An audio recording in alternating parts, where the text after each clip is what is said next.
20 अप्रैल 2026। एक ऐसी जगह जहां लोग इतिहास को महसूस करने आते हैं, जहां हर पत्थर एक कहानी सुनाता है।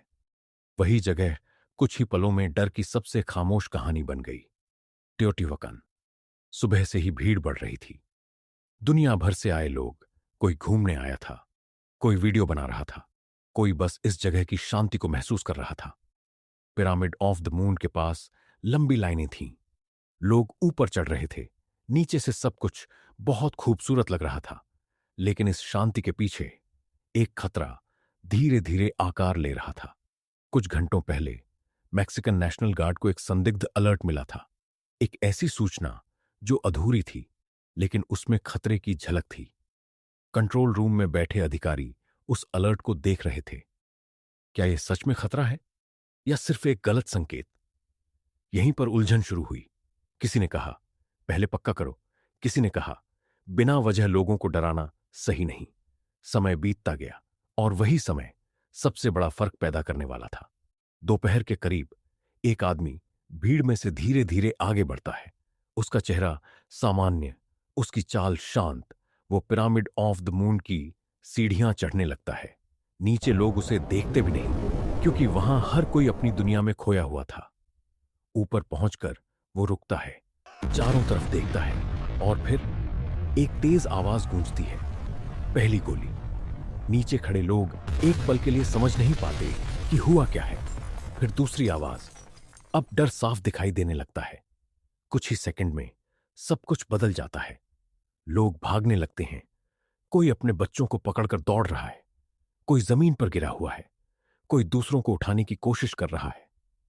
लेकिन सबसे बड़ी समस्या, खुला मैदान, छिपने की कोई जगह नहीं।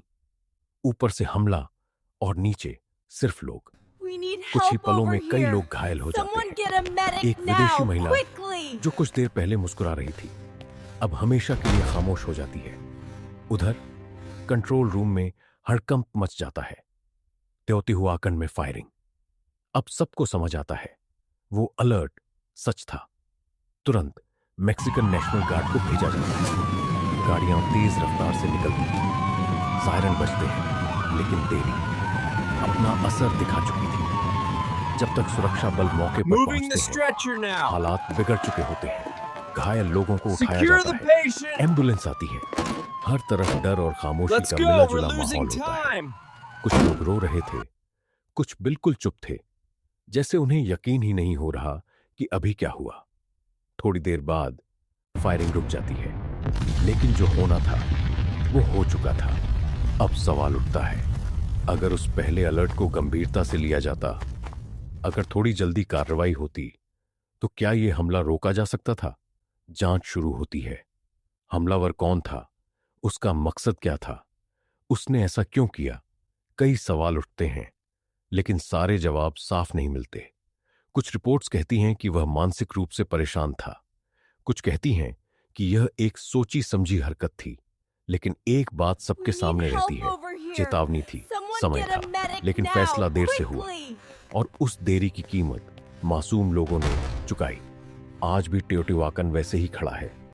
लोग अब भी वहां जाते हैं, तस्वीरें लेते हैं, यादें बनाते हैं, लेकिन जो लोग उस दिन वहां थे, उनके लिए ये जगह कभी वैसी नहीं रही, क्योंकि उन्हें याद है वो आवाज, वो डर और वो पल जब सब कुछ बदल गया था। और शायद सबसे डरावनी सच्चाई यही है, कभी कभी बड़ी त्रासदी अचानक नहीं होती।